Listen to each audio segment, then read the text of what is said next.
L'heure H. Jean-Louis Lahaye. «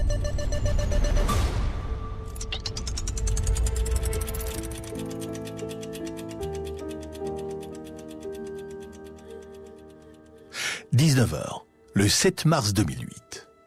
Les lumières se rallument à la fin d'une séance de cinéma bondée dans le centre de Berlin. Il s'agit de l'avant-première du film Die Welle, que vous connaissez sans doute, sous le nom de La Vague. Un film dans lequel un professeur explique le fonctionnement d'un régime autoritaire semblable à celui de l'Allemagne nazie, en mettant en place un jeu de rôle grandeur nature qui mène un étudiant au suicide. Avec ce dénouement brutal, la mention « inspirée de faits réels » qui apparaît à l'écran intrigue le public. Passé le choc et le silence à la fin du film, les applaudissements retentissent à mesure que le générique défile. De nombreuses questions demeurent. Que s'est-il réellement passé lors de cette expérience ? Y a-t-il eu des morts au cours du vrai jeu de rôle ? Les étudiants se sont-ils laissés embrigader si facilement ? C'est alors que Ron Jones, le professeur derrière l'histoire vraie, est appelé à monter sur scène. Nous sommes le 7 mars 2008. Il est 19h et c'est l'heure H de mon histoire.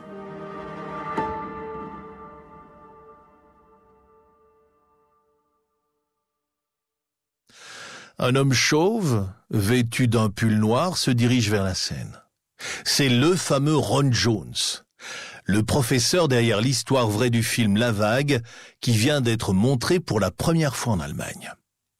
L'homme d'une 60aine d'années grimpe les quelques marches qui le séparent de la scène et prend le micro qu'une jeune femme lui tend. Il fait face à un public nombreux et curieux. Il le sait. Il va devoir d'emblée expliquer les différences entre le film et la réalité. Sa réalité. Il explique que même si le véritable jeu de rôle n'avait pas eu de conséquences aussi tragiques, personne n'était mort, il avait tout de même eu honte de cette mini-expérience du fascisme. Longtemps, il a essayé de cacher les faits, mais après 39 ans d'embarras, il était enfin prêt à ce que l'histoire soit racontée au plus grand nombre. Non pas dans un objectif de gloire et de reconnaissance, mais au contraire pour des questions morales, politiques et sociales. Mais alors, quelle était cette expérience du fascisme mise en place par Ron Jones ?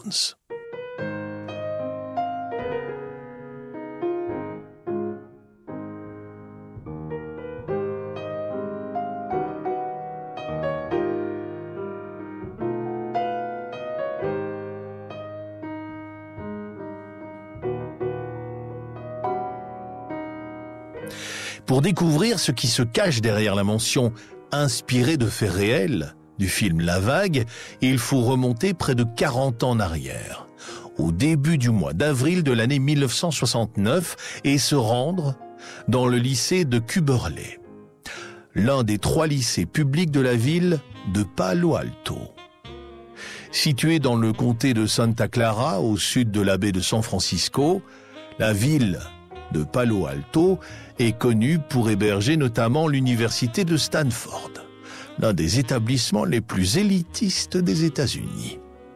Le lycée de Küberle, quant à lui, fermé aujourd'hui, mais il reste célèbre grâce à cette expérience de Ron Jones. En avril 1969, Ron Jones est donc professeur d'histoire au Küberle High School de Palo Alto. Alors qu'il essaye de faire comprendre à ses étudiants comment le fascisme a pu être instauré en Allemagne nazie, ses élèves sont dubitatifs. Beaucoup d'entre eux se posent des questions. Comment le peuple allemand peut-il affirmer avoir ignoré le sort des Juifs ? Comment peut-on prétendre ne rien savoir de ce qu'il se passe dans son propre pays, juste sous votre nez, juste sous vos yeux ? Était-il vraiment possible que tout un peuple soit plongé dans l'ignorance ? Même si le professeur leur rappelle qu'Adolf Hitler a été élu légalement par les urnes, Les élèves ne peuvent pas imaginer que personne ne se soit rebellé contre le nazisme en action. Le professeur tente alors de leur faire comprendre grâce à des comparaisons. Après tout, il existait bien des jeunesses hitlériennes, des étudiants allemands pas si différents d'eux. Mais les élèves restent sceptiques. L'Allemagne nazie, ce ne sont pas les États-Unis des 60s. Jamais ça ne pourrait arriver ici. Aucun des élèves ne pourrait se laisser embrigader. C'est en tout cas ce qu'ils et elles affirment. Comme il ne peut leur donner une réponse, Mr. Jones a une petite idée. Pourquoi ne pas amener les élèves à la trouver eux-mêmes? Il est en avance sur le programme scolaire. Il peut bien allouer du temps à cette question primordiale. C'est alors que le professeur décide de consacrer une semaine entière à l'exploration de pistes de réflexion sous la forme d'un jeu de rôle inédit. Il leur donne rendez-vous lundi pour le début de l'exercice.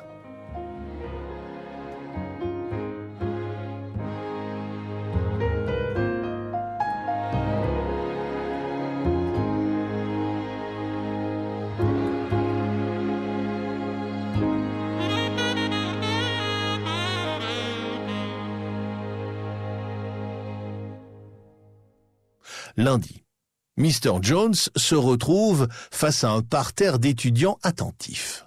Tous sont ravis de se prêter au jeu. Le professeur décide d'introduire son expérience par une leçon sur la discipline, un aspect très important de l'Allemagne nazie. Bien sûr, ce n'est pas comme ça que le professeur amène le sujet. Il faut séduire et convaincre tous ses étudiants.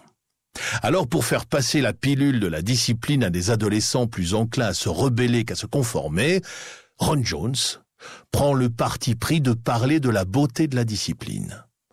La joie de récolter les fruits d'un travail acharné et régulier. La beauté de la recherche de la perfection grâce à la discipline. Le pouvoir et la force de la motivation. Que ce soit dans le sport, dans l'art, ou dans des milieux plus académiques, le professeur tente de leur faire la démonstration que la discipline est le moyen d'aller au bout de ses envies et de ses idées. C'est un pouvoir puissant que l'exercice de la discipline. Il poursuit son exposé avec un exercice pratique. Mr. Jones invite les étudiants à adopter une nouvelle posture. Oh, rien d'extravagant, non, simplement une meilleure posture. Le professeur se tient bien droit sur sa chaise et invite ses étudiants à l'imiter.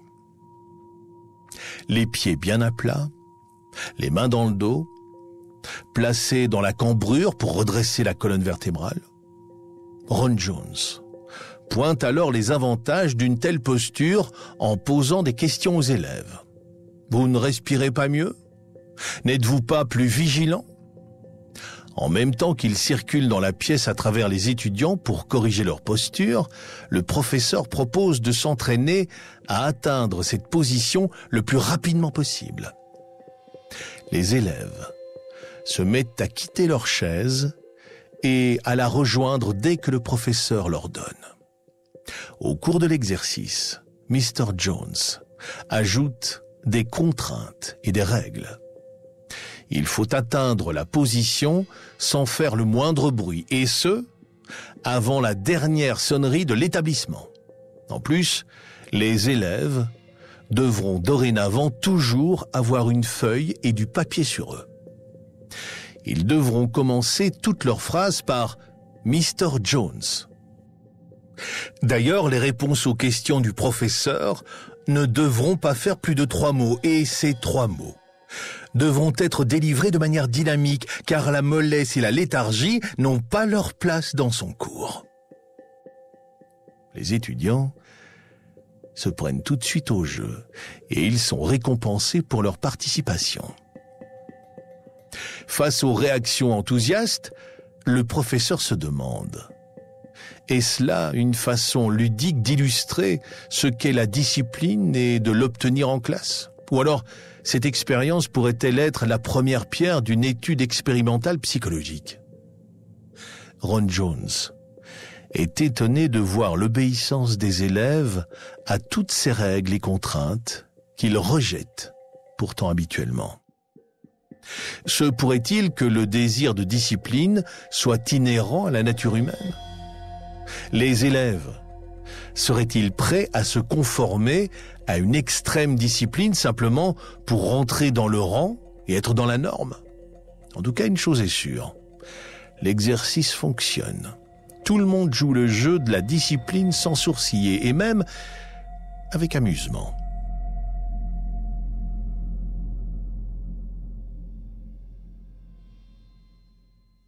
La conséquence? Jamais un cours ne s'était aussi bien passé. Pour la première fois de toute sa carrière, tous les élèves participent. Pas seulement les 4 du premier rang comme d'habitude. Même les plus timides et les plus discrets osent prendre la parole dans le cadre disciplinaire imposé par le professeur. Force est de constater que les élèves sont stimulés par l'expérience. La discipline n'est plus un ensemble de règles restrictives affichées dans le règlement de l'école.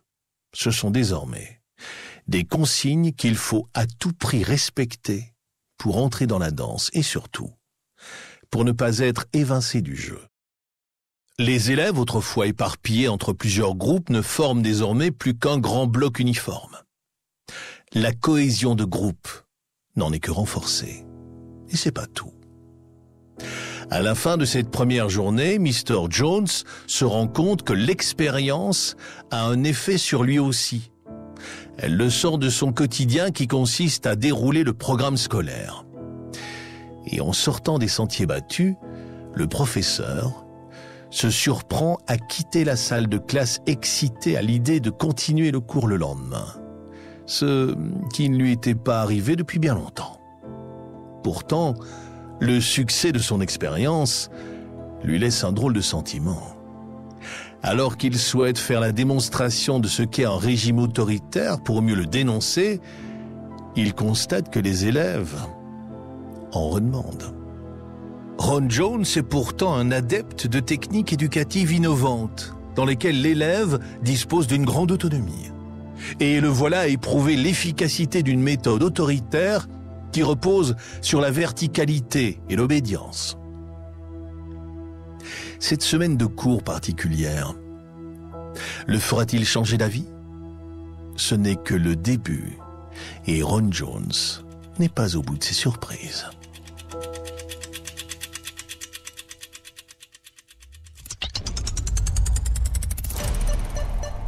L'heure H. Jean-Louis Lahaye.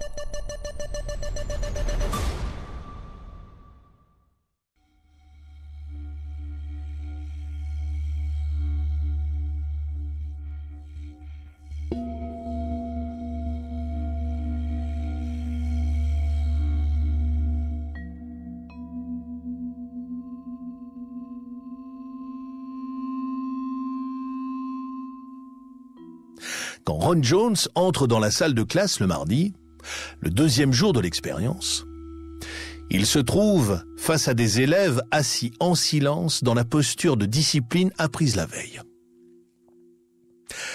L'atmosphère est pour le moins étrange. Exit les bavardages, le brouhaha habituel des étudiants cherchant à emprunter une feuille ou un stylo à leurs voisins. L'ambiance est presque tendue. Sans un mot, Mr. Jones se dirige vers le tableau noir. Il se saisit d'une craie et écrit ces mots. Il marque une légère pause et inscrit à nouveau d'autres mots à la ligne. Sur la première ligne, on peut lire « La force de la discipline », qui fait bien sûr référence à la première journée de l'exercice et à l'apprentissage. Sur la deuxième ligne, les élèves découvrent la même phrase à un détail près. La force par le collectif. De quoi donner le ton de cette deuxième leçon. Après avoir reposé la craie blanche sur le rebord du tableau noir, le professeur brise enfin le silence. Il commence sa leçon en faisant l'éloge du collectif. Le collectif, c'est ce qui nous lie. Le collectif, c'est ce qui fait notre humanité. Le collectif, c'est ce sentiment d'appartenir à quelque chose de plus grand que nous.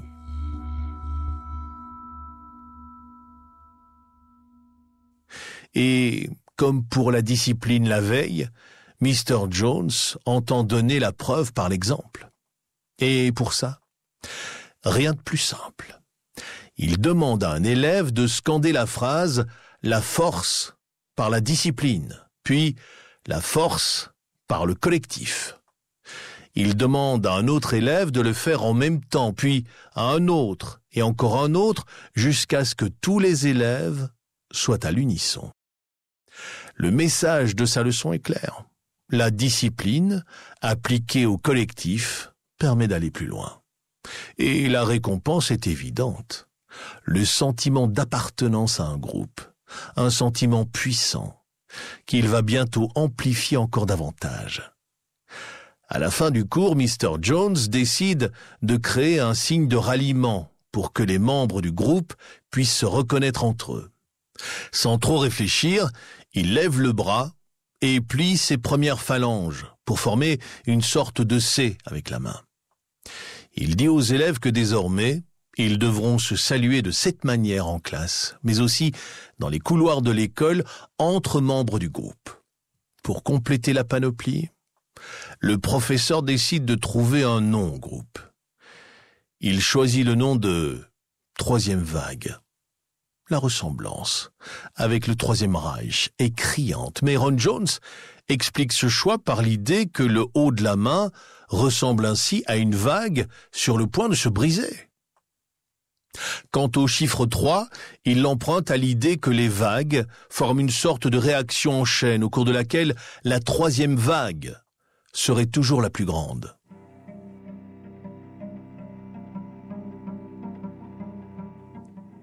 Les élèves acceptent tout sans rechigner. À la fin de cette deuxième journée, Mr. Jones est face à un dilemme moral. Déjà hier, la facilité avec laquelle les élèves avaient accepté son autorité et son contrôle le questionnait. Où était donc passé leur esprit critique et leur esprit de rébellion qu'on associe pourtant si facilement aux adolescents? Et puis, pour être tout à fait honnête, le professeur n'est pas épargné par l'exercice. Il faut se rendre à l'évidence. Il est aussi impliqué que n'importe quel élève. Il est à la fois le directeur de l'expérience, en même temps qu'il en est l'un des sujets. Quand bien même il en tire les ficelles et en connaît les rouages, il ne peut s'extraire des dynamiques de pouvoir imposées par le cadre de l'exercice. En même temps que son pouvoir et son contrôle sur les élèves augmentent, l'ego du professeur augmente également. Ce sentiment de toute puissance n'épargne personne. En tant que professeur, il incarne la figure d'autorité au sein du groupe qu'il a créé et il en devient donc le dictateur.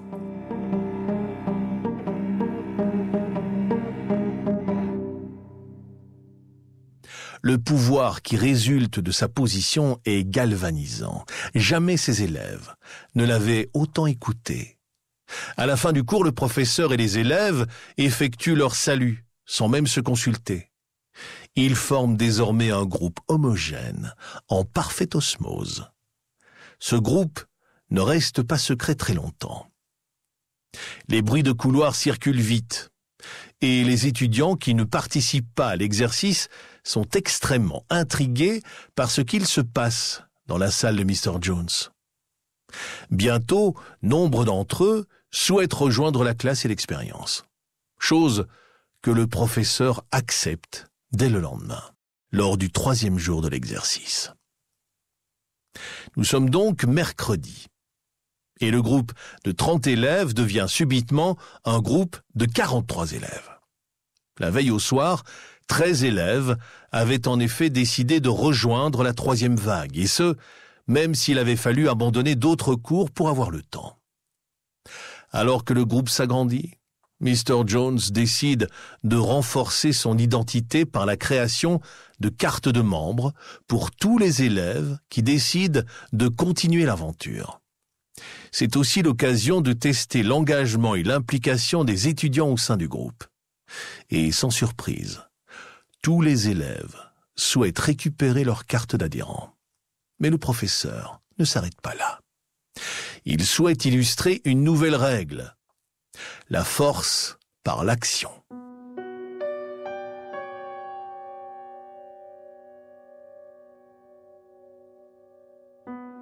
Parmi les cartes de membres qu'il distribue à la classe, Mr. Jones a glissé 3 cartes marquées d'un X rouge. Cette croix rouge ne veut pas dire que les élèves qui la reçoivent sont indésirables ou sur la sellette. Non. Ce grand X rouge est là pour leur indiquer qu'ils ont désormais un rôle particulier au sein du groupe. Ce X signifie qu'ils sont maintenant garants du respect des règles de la 3e vague.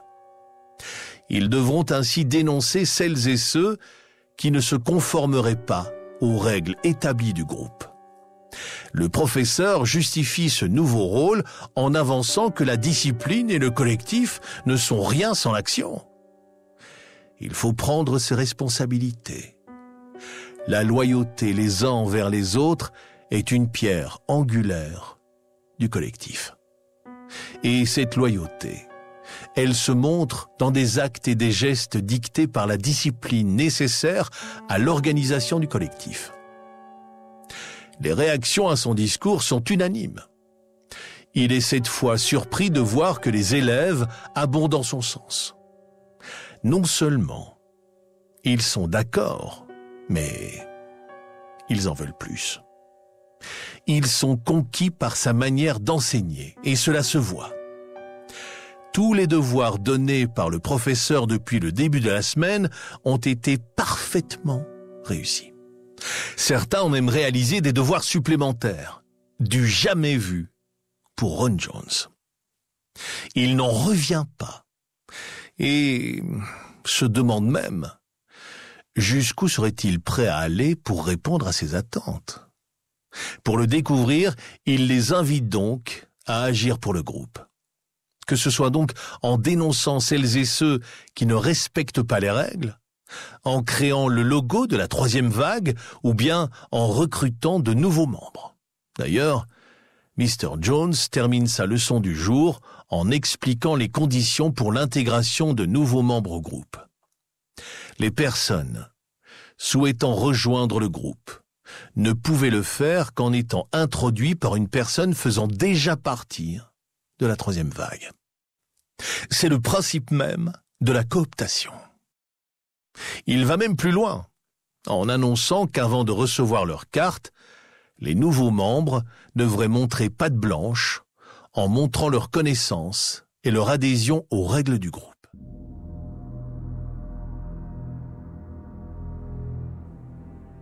À la fin de cette 3e journée de cours, c'est désormais toute l'école qui se prend au jeu. Pour autant, le succès de l'expérience n'est pas une réussite en soi. Alors que l'objectif initial de l'exercice était de montrer comment un régime autoritaire pouvait se mettre en place avec la complicité de la population, voilà que le professeur Jones était en train de créer un nouveau système autoritaire au sein de l'école. Et le pire dans tout ça, c'est qu'il en était le seul et unique responsable. Quelle est la différence entre le rôle du professeur autoritaire qu'il incarnait et le professeur autoritaire qu'il était réellement depuis le début de la semaine ? La frontière est si poreuse qu'après 3 jours d'expérience, il ne sait plus très bien où commence et où s'arrête cette fameuse expérience. Alors que seulement 3 élèves avaient été mandatés pour reporter tout manquement aux règles, Mr. Jones se retrouve avec des dénonciations venant de toutes parts. En plus, l'expérience commençait à sortir de l'écrin de la salle de classe et même de l'école. Certaines filles de la classe avaient parlé de l'expérience à leurs parents, qui s'étaient montrés passablement inquiets. Le professeur aussi. Et il semble très conscient que tout ça va trop loin. Le projet fictif de la 3e vague devenait trop réel. il avait donné une raison d'être à certains élèves. Et je n'exagère pas quand je dis ça. L'adolescence est un âge ingrat et le lycée peut être un moment difficile pour nombre d'élèves. Certains s'intègrent très facilement, pour d'autres, c'est plus compliqué. Si on n'est ni un élève brillant, ni un élève athlétique, ni un élève populaire, quelle place nous reste-t-il? Eh bien justement, pour ces élèves dans la moyenne, la troisième vague leur offre une place au sein de l'école. Et pour la première fois, cette place ne vaut pas mieux ou moins bien. Elle est à égalité avec les autres. C'est le cas de Robert, un élève de l'expérience. Mr. Jones constate qu'en seulement quelques jours, Robert a développé un sentiment d'appartenance fort à la troisième vague. Désormais, Robert n'est plus seul, puisqu'il fait partie d'un groupe. Mais le problème, c'est que Robert fait désormais tourner sa vie autour de la troisième vague. Si bien que ce mercredi après-midi, Robert demande à son professeur s'il peut être son garde du corps. Au pied du mur, le professeur accepte. Il ne peut lui refuser cette nouvelle place qu'il s'était créée. Pourtant, il se rend bien compte que c'est là le symptôme d'une expérience déjà hors de contrôle.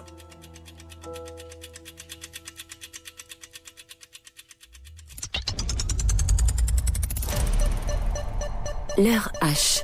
Jean-Louis Lahaye.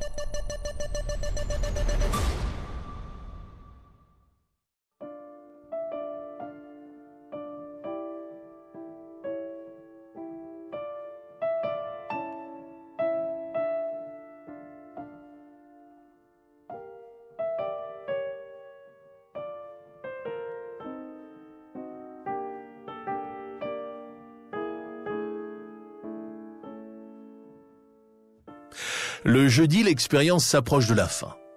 C'est déjà le 4e jour et rien ne va plus. La troisième vague est devenue trop présente, trop importante, trop réelle. Mr. Jones lui-même s'est perdu dans son propre exercice. À ce stade, il n'arrive même plus à distinguer le vrai du faux. Il réalise qu'à présent, il agit spontanément comme un dictateur là où il devrait plutôt jouer le rôle du dictateur. Comme un comédien qui ne parviendrait jamais à retirer son costume une fois la pièce terminée. Et le pire dans tout ça, c'est qu'il a presque perdu de vue l'origine et le but même du projet. La puissance de la troisième vague ne lui laisse pas le temps de sortir la tête de l'eau. Il est pour ainsi dire submergé. Comment enrayer la machine infernale qu'il a créée? Plusieurs options s'offrent à lui. Tout d'abord, celle d'arrêter purement et simplement l'expérience. Cette solution ne lui semble pas satisfaisante dans la mesure où l'expérience était déjà allée trop loin. Les élèves sont déjà trop investis. Certains et certaines avaient même changé durant ces 4 jours. La négation de leur nouvelle identité n'est pas une bonne idée. Une fin radicale pourrait être un choc pour eux. Comment dire à tous ces étudiants, c'était juste un jeu. Maintenant, redevenez qui vous étiez avant et reprenez la place que vous aviez au sein du lycée. Ils se sentiraient sûrement ridicules et trompés, ce qui engendre de la méfiance et de la défiance envers le professeur et même envers l'institution scolaire. Non, cette option est définitivement inenvisageable. Une autre solution pourrait être de laisser l'expérience s'essouffler d'elle-même. Là encore, Ron Jones est loin d'être convaincu. Et pour cause, en seulement 4 jours. Il est devenu une sorte de Frankenstein, complètement dépassé par sa propre créature. C'est déjà trop tard. Mais alors comment faire ? Après avoir éprouvé mentalement toutes les solutions évidentes qui s'offraient à lui, Mr. Jones a une petite idée.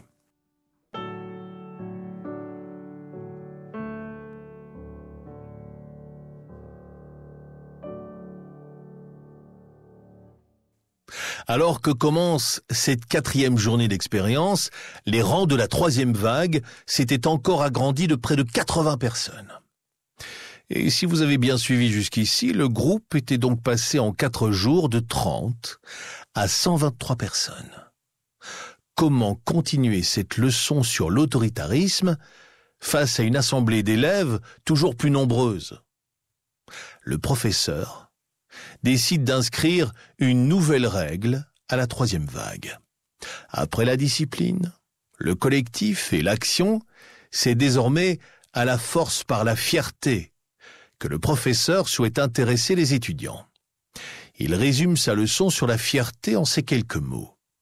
La fierté que l'on ressent, personne ne peut nous l'enlever. La fierté, c'est savoir qu'on est meilleur et ce sentiment ne peut être détruit. Il poursuit son discours en affirmant que la 3e vague est bien plus qu'un exercice scolaire. C'est un mouvement global qui cherche à recruter des étudiants voulant changer la face des États-Unis. Cet exercice était seulement un entraînement préalable. Le réel objectif de la 3e vague est d'éliminer la démocratie qui fait prévaloir l'individualisme sur le collectif. Il leur dit que partout dans le pays, des professeurs comme lui recrutaient des étudiants qui étaient dignes des préceptes du mouvement en luttant grâce à la discipline, le collectif, l'action et la fierté. Si le mouvement marche à l'échelle de l'école, imaginez un peu à l'échelle des États-Unis. Des étudiants des 4 coins du pays réunis autour des mêmes valeurs. Un mouvement sans précédent. Une 3e vague qui s'apprête à déferler sur le pays tout entier.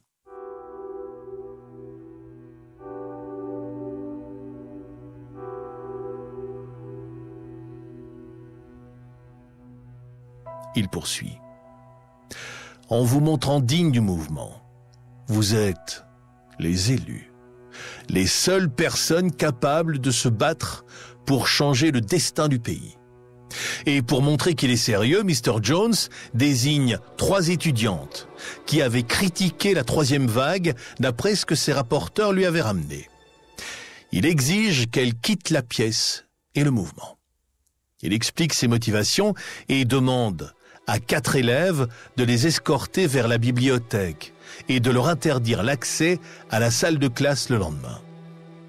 Après leur exclusion, le professeur annonce qu'il y aura demain à midi un grand rassemblement pour les membres de la 3e vague et seulement pour les membres de la 3e vague. Bien sûr, vous l'aurez compris, tout cela est faux. Pourtant, je vous disais que Mr. Jones voulait mettre fin à son expérience et voilà qu'il la renforce. Alors à quoi joue-t-il ?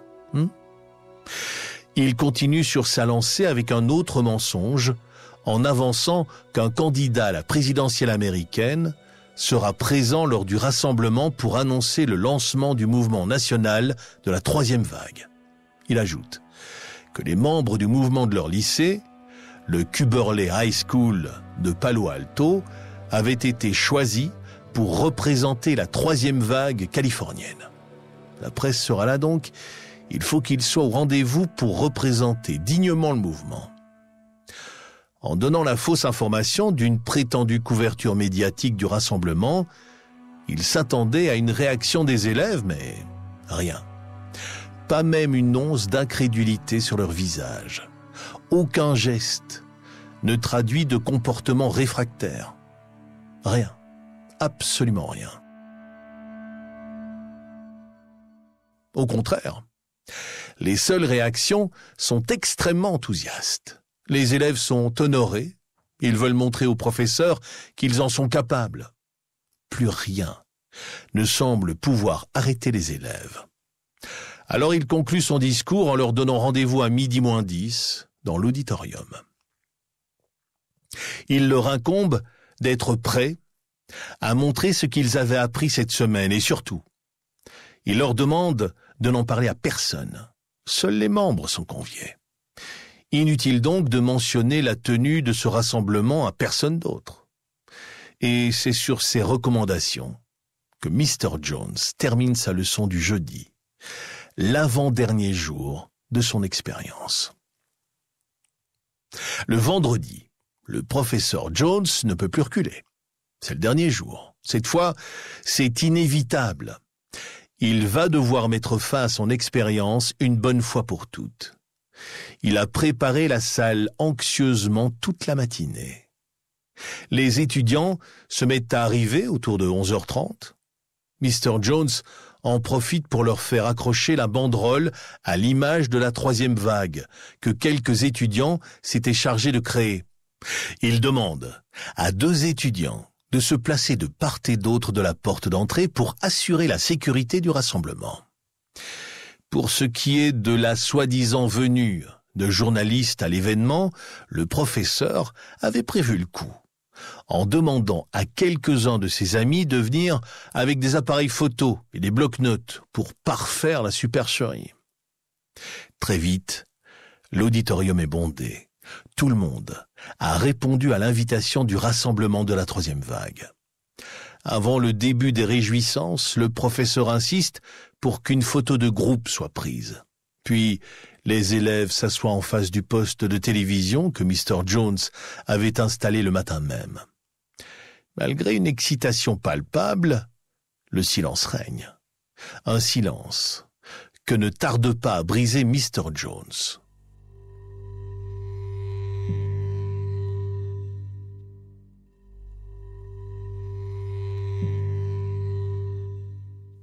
En pointant du doigt la télévision, le professeur annonce qu'avant de diffuser la conférence de presse nationale, il voudrait que le groupe montre à la presse ce sur quoi ils avaient travaillé toute la semaine.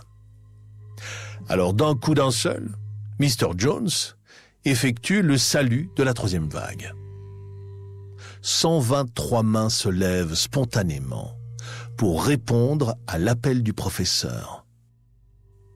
Puis Mr. Jones se met à crier leur premier précepte, « Force par la discipline », des mots repris en chœur par le groupe d'étudiants. Quelques minutes après cette puissante démonstration d'un collectif discipliné et uni, le professeur éteint la lumière. Le silence s'installe, l'attente est palpable. La tension est à son comble. Soudain, de l'obscurité, jaillit une lumière bleutée émanant du téléviseur que le professeur vient d'allumer.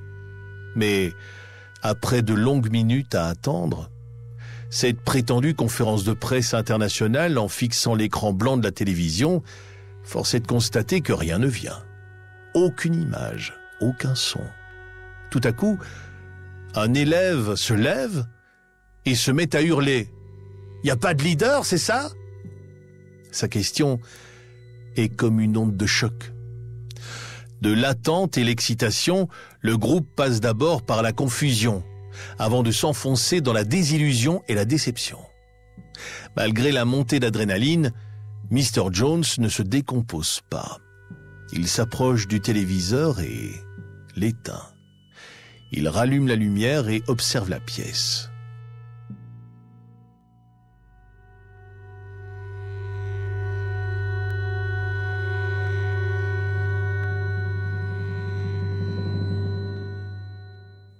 La tension semble être descendue, ce qui le perturbe encore davantage. Il s'attendait à se faire assaillir de questions, mais voilà que les élèves n'ont plus rien à dire. C'est le moment. Il faut tout avouer. Alors, il saisit le moment et leur explique qu'effectivement, il n'y a pas de leader. Il n'y a pas non plus de mouvement national des jeunesses de la troisième vague. Et il révèle l'expérience en ces termes. Vous avez été utilisé, manipulé. Vous n'êtes pas mieux ou pire que les Allemands nazis que nous étudions. Aucun élève ne parle. Tous restent pantois.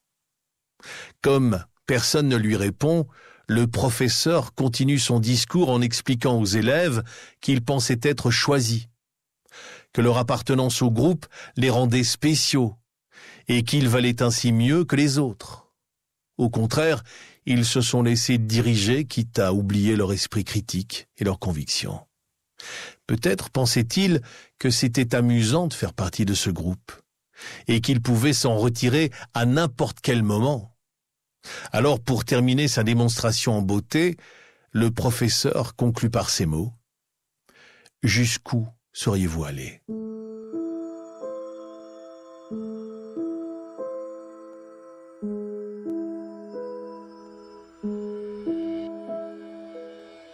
Laissez-moi vous montrer votre futur. » D'un geste dramatique, il allume le projecteur vidéo qui diffuse pêle-mêle des images du congrès de Nuremberg, des parades du Troisième Reich, mais aussi des images des camps de la mort, des images des procès des anciens dignitaires nazis et leur argument de l'ignorance de ce qu'il se passait. Le dernier plan de la vidéo, un arrêt sur image sur lequel on peut lire ces deux phrases. Tout le monde doit accepter sa part de responsabilité. Personne ne peut affirmer qu'il n'y a pas pris part d'une manière ou d'une autre. Cette fois, le professeur s'attendait à cette réaction, ou plutôt à cette absence de réaction. Le choc devait être trop fort, il s'en doutait. À vrai dire, même pour lui, c'est un moment particulier. Pour la première fois depuis le début de la semaine, Mr. Jones se sent à nouveau professeur et non plus dictateur. Et cette impression se renforce quand il voit les mains se lever pour enfin lui poser des questions. Il poursuit alors ses explications en affirmant qu'ensemble, ils ont fait l'expérience de ce qu'était l'Allemagne nazie. Ils ont fait l'expérience de la création d'une société disciplinée, basée sur des règles autoritaires et non sur la raison. Tous auraient mis l'uniforme. Tous auraient détourné les yeux sur le sort de leurs voisins. Aucun d'entre eux n'échappe à la peur d'être laissé de côté, laissé pour compte. Tous veulent bien agir, selon les règles qu'on leur donne, et être récompensés pour cela.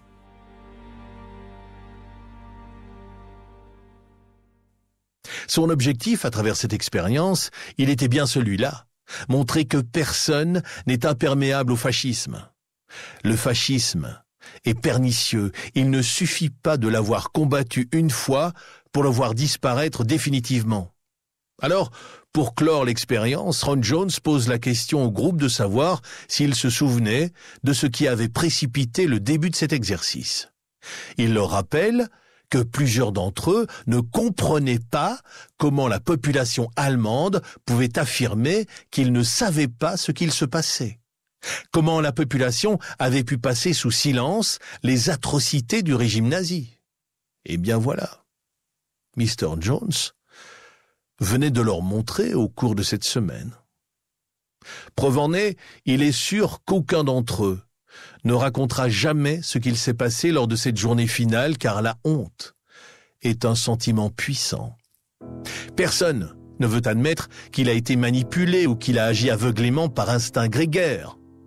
En même temps que le professeur met fin au mouvement de la troisième vague, il affirme que ce serait désormais leur secret à tous.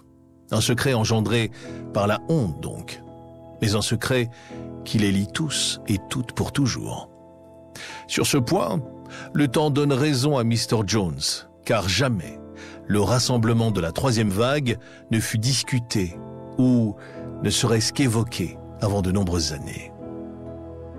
Il est difficile de discerner le vrai du faux dans les retranscriptions de l'expérience de la troisième vague, maintes et maintes fois romancée, déformée, augmentée.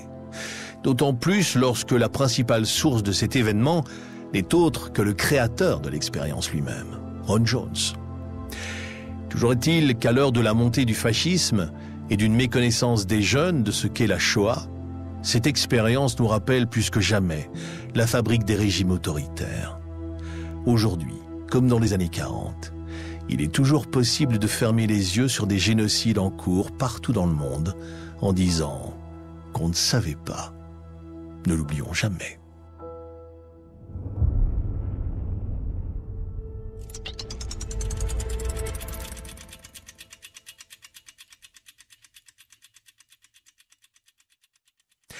Voilà pour ce récit, que j'ai eu le plaisir de partager avec vous grâce à la plume de Clara Brelot et à la collaboration des équipes de LDV Productions. L'heure H. Jean-Louis Lahaye.